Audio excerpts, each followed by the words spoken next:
देश में किसान आंदोलन एक बार फिर जोर पकड़ने लगा और इसे उपराष्ट्रपति जगदीप धनखड़ ने केंद्र सरकार और केंद्रीय कृषि मंत्री जो है यानी कि शिवराज सिंह चौहान तो तीखे सवाल करे हैं।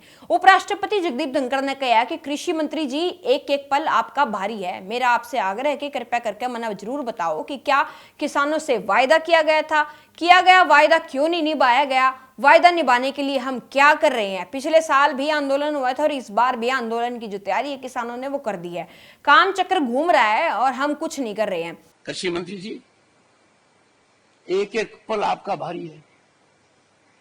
मेरे आपसे आग्रह है और भारत के संविधान के तहत दूसरे पद पर विराजमान व्यक्ति आपसे अनुरोध कर रहा है कि कृपया करके मुझे बताइए क्या किसान से वादा किया गया था और वादा किया गया वादा क्यों नहीं निभाया गया और वादा निभाने के लिए हम क्या कर रहे हैं।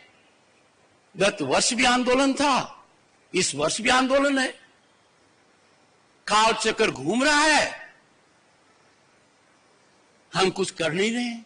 मैं महसूस कर रहा था कि विकसित भारत हमारा सपना नहीं लक्ष्य है। दुनिया में भारत कभी इतना बुलंदी पर नहीं पहुंचा था। जब ऐसा हो रहा है तो मेरा किसान परेशान और पीड़ित क्यों है। किसान अकेला है जो असहाय है। पहली बार मैंने भारत को बदलते हुए देखा है।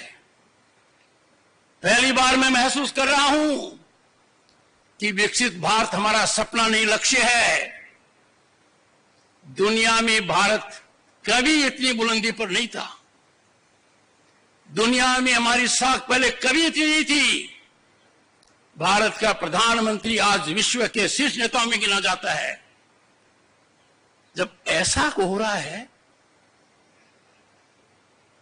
तो मेरा किसान परेशान क्यों है, क्यों पीड़ित है। साथ ही जगदीप धनखड़ ने आगे भी कहा कि हमारा मन जो है सकारात्मक होना चाहिए, रुकावट पैदा करने वाला कोई नहीं होना चाहिए। किसानों से वार्ता का भी जगदीप धनखड़ ने जब बयान देते हुए कहा तो कहा मैंने 2 दिन पहले ही चिंता व्यक्त करी थी। किसान बंधुओं को आह्वान करूंगा, मेरी बात सुने, मेरी बात समझें।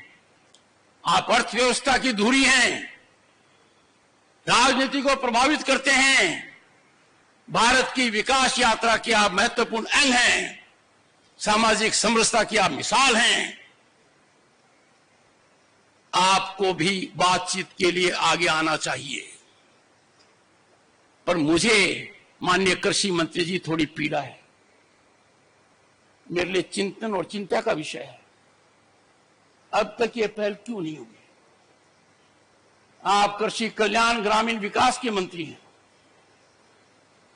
मुझे याद आती है सरदार पटेल की, उनका जो उत्तरदायित्व था देश में एकता करने का, कैसे उन्होंने बेखूबी किया।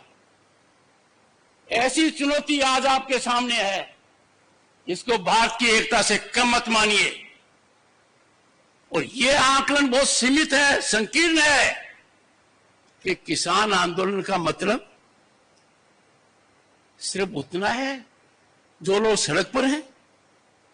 नहीं, किसान का बेटा आज अधिकारी है, किसान का बेटा सरकारी कर्मचारी है।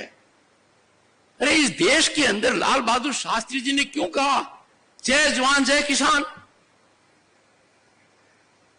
उस जय किसान के साथ हमारा रवैया वैसा ही होना चाहिए तो लाल बहादुर शास्त्री की कल्पना थी। और उसके अंदर क्या जोड़ा गया, माननीय अटल बिहारी वाजपेयी ने जय जवान जय किसान जय अनुसंधान, और वर्तमान प्रधानमंत्री जी ने दूरदर्शिता दिखाते हुए इसको पराकाष्ठा पर ले गए।